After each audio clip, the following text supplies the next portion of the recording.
Moi, je pense que je vais prendre le violet en XS, si je l'ai pris. Des pyjamas aussi. Oh, j'aime trop ça.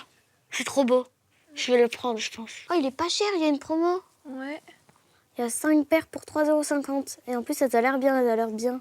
Ah, elles sont trop mignonnes. Oh ouais. C'est lui que tout le monde a. Oh, j'aime bien. Louise, 11 ans, Ouais, mais des fois, c'est et Nora, petit. 14 ans, sont en pleine virée shopping, dans leur chambre. Ouais. Pour leur anniversaire, elles ont eu le droit de choisir elles-mêmes leurs cadeaux. Ou des robes. Ouais. 100 € de budget chacune, C'était joli. qu'elles comptent dépenser sur cette application. J'aime trop celle-là. Ouais, regarde, Mais je crois que celle-là, il en reste plus que 9. Ouais. Depuis 2 ans, J'aime bien ce pyjama. les deux ados sont accros à cette enseigne de prêt-à-porter qui vend tous ses produits en ligne. Regarde, à 10 € tous ces chouchous. Oh my god, mais c'est énorme. Regarde, tac, ajouter au panier. Prix moyen d'un article, 7,50 €. Et il y a même 2 pyjamas. Ou sinon des shorts pour l'été. Ah oui, j'avoue, c'est bien les shorts.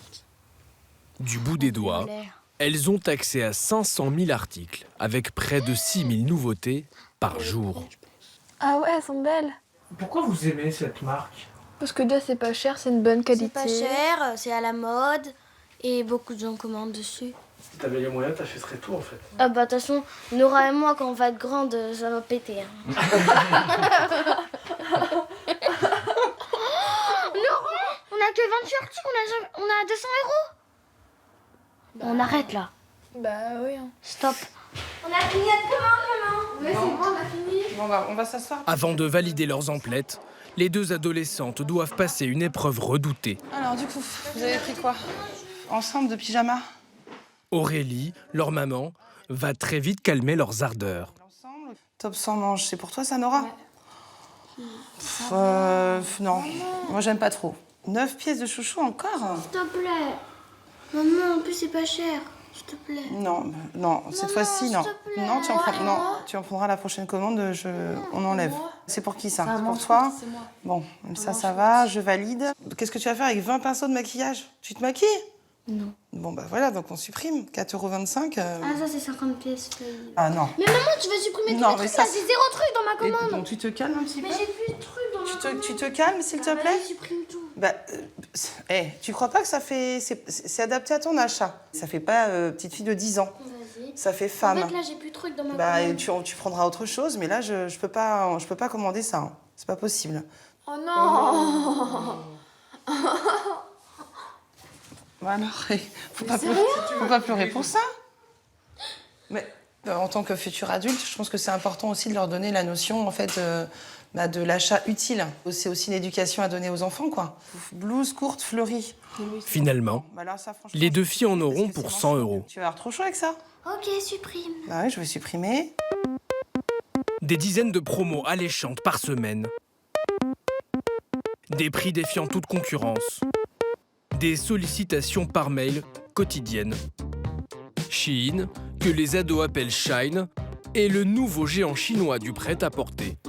Il fait trembler la planète textile, détrônant même des enseignes historiques comme H&M et Zara. Une croissance foudroyante qui a triplé en 2020. C'est aujourd'hui l'application mode la plus téléchargée au monde. L'entreprise a été fondée en 2012 par Chris Xu, un homme d'affaires chinois de 38 ans, issu du monde numérique et qui cultive le secret. Comment cette jeune marque parvient-elle à produire en de telles quantités, aussi vite et à si petit prix?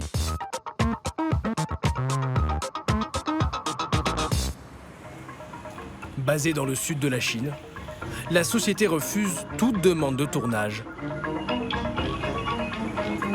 Elle emploie 10 000 personnes et sous-traite toute sa production. La marque s'appuie sur un réseau tentaculaire de plusieurs milliers d'ateliers et de petites usines indépendantes. Essentiellement à Canton, cœur battant de l'industrie textile chinoise.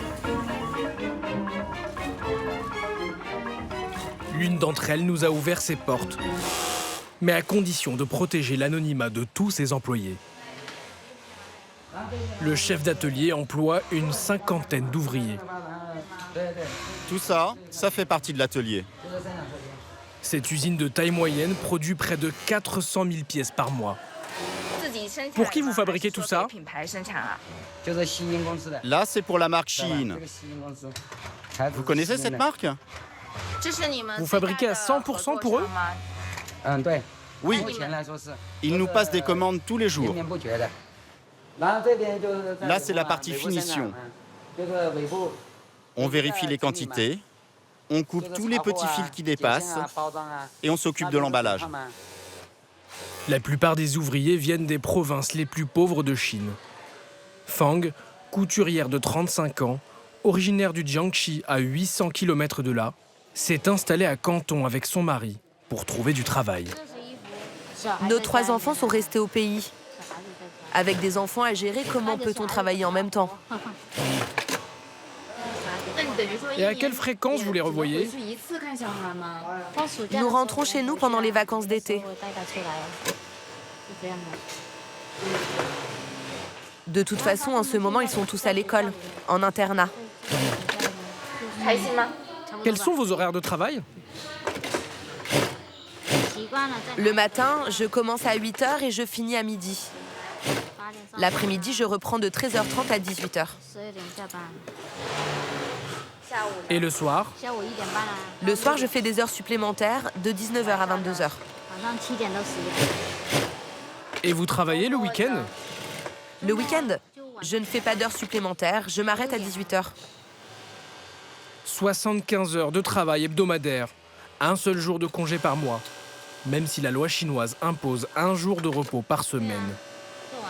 Payé à la pièce, Fang, 10 ans d'expérience, parvient à fabriquer 200 à 300 vêtements par jour. Elle gagne en moyenne 1 200 € par mois, 25% de plus que le salaire moyen en Chine. Sa collègue Mei est contrôleuse qualité. Sa tâche, moins qualifiée, consiste à vérifier les mensurations de chaque vêtement. Elle est payée 350 € de moins pour les mêmes horaires. C'est un travail très fatigant et très long. Ça a l'air simple vu comme ça, mais il y a énormément de choses à vérifier. Mei, 40 ans, est originaire de Wuhan, située à 1000 km de Canton. Ici, c'est le quartier du textile. Ça, c'est la route principale. Tous ceux qui vivent ici travaillent ici. On travaille tous dans les hangars à côté. Quel type de contrat de travail vous avez? Il n'y a pas de contrat. Et vous avez la sécurité sociale? Rien du tout. Mais si vous tombez malade, c'est à votre charge? Oui. Mei loue ce petit appartement pour 100 € par mois, situé tout près de son lieu de travail. Elle vit seule, sans son mari ni sa fille de 15 ans, restée à Wuhan. Ma fille est en classe de 4e. Elle travaille bien à l'école. Elle vous manque beaucoup? Bien sûr, mais on se parle très souvent. On se téléphone et on s'appelle en visio. Est-ce que parfois il vous arrive de rentrer au pays? Depuis mon arrivée il y a 1 an, je ne suis toujours pas rentrée, même pendant le Nouvel An. Absence de contrat, conditions de travail précaires. Ce sont des milliers d'entreprises hors la loi qui produiraient les vêtements vendus par Shein. Si la marque chinoise de prêt-à-porter ne semble pas se soucier des entorses au droit du travail, elle est très tatillonne dès qu'il s'agit de productivité. Dans l'atelier où travaillent Mei et Fang, les 2 ouvrières, nous croisons par hasard une équipe de Shein. Ils pensent que nous sommes des universitaires venus observer le fonctionnement de cette usine. Objet de leur visite, la mise à jour de leur logiciel de gestion que chaque sous-traitant est tenu d'installer. Pour cette commande, on n'a pas reçu les patrons.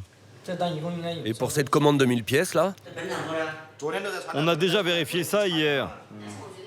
Zan, le directeur de l'usine, doit rendre des comptes quotidiennement.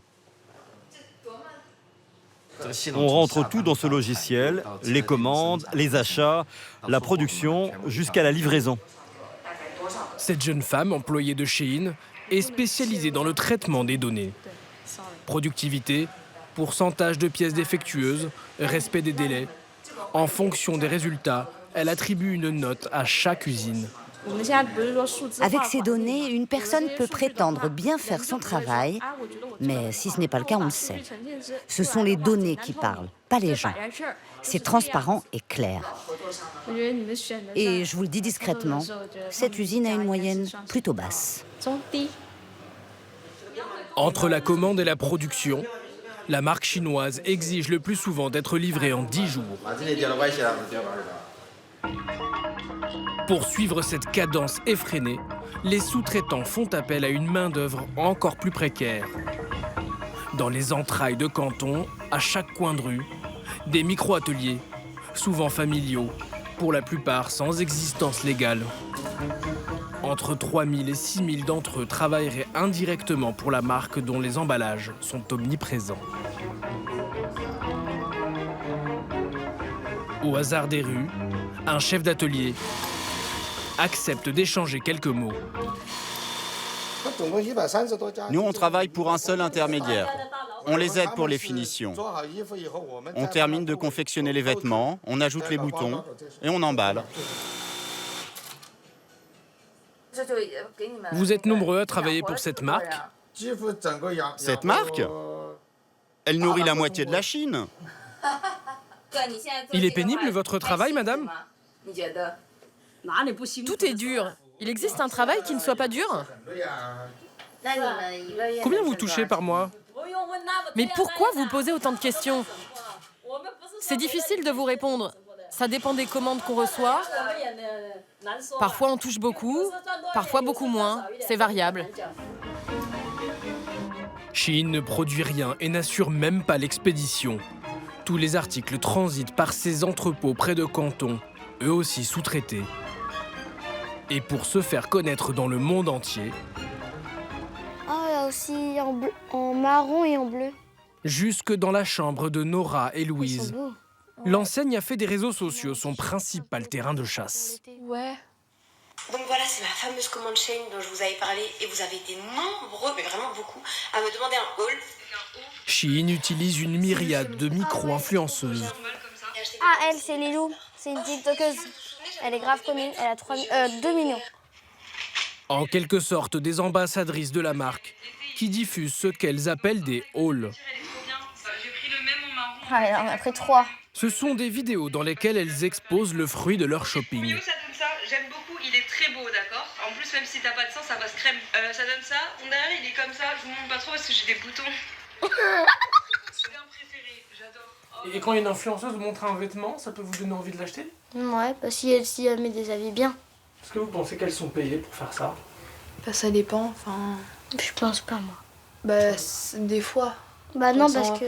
Pourquoi tu serais déçu si t'apprenais que tes influenceuses préférées faisaient ça, qu'elles étaient payées par Shein pour faire ça? Bah oui, je serais déçue.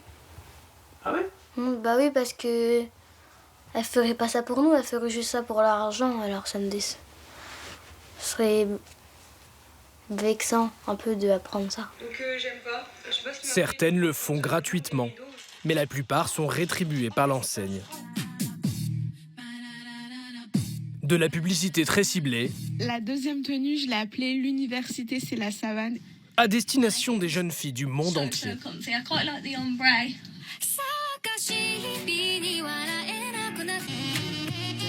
L'an dernier, ces vidéos ont généré 3,5 milliards de vues sur TikTok.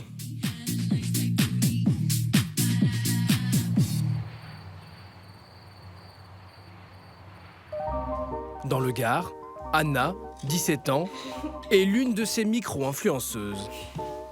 Pas encore célèbre, mais presque. Son compte TikTok rassemble 500 000 abonnés. Mission du jour, poster un haul pour la marque chinoise, avec qui elle est en collaboration. Ok, on est bon pour la deuxième. 3 tenues qu'elle a elle-même sélectionnées sur le site. Papa, arrête de passer derrière. Non, tu bousilles tout. Et c'est bon. Anna réalise elle-même le montage. suis grave contente. Alors. Une vidéo d'1 minute à peine. Un travail d'1 heure. Rémunéré par la marque 400 €. Je vais terminer la vidéo, je vais l'envoyer pour que Shein la valide. Et après, si elle est validée, je pourrai directement la poster sur mon TikTok. Hop. La jeune fille est non seulement payée, mais aussi très gâtée par l'enseigne. J'ai mes vêtements qui ont multiplié par 3 parce que du coup, je reçois un peu tous les jours et mon armoire est un peu full maintenant. Donc, c'est un peu compliqué pour tout mettre. Donc, des vêtements gratuits qu'Anna portera devant ses centaines de milliers d'abonnés. Tout a commencé il y a 2 ans, lorsqu'elle a créé son compte TikTok pour s'amuser. Comme bon nombre de filles de son âge, elle y partage des moments de sa vie quotidienne.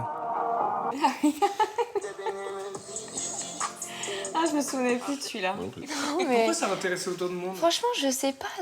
Combien ça avait fait quand t'es revenu des États-Unis, là, qui ont tous sauté sur le lit? 5 millions de vues, j'ai fait. Ce succès inattendu a attiré l'attention de la marque chinoise de prêt-à-porter.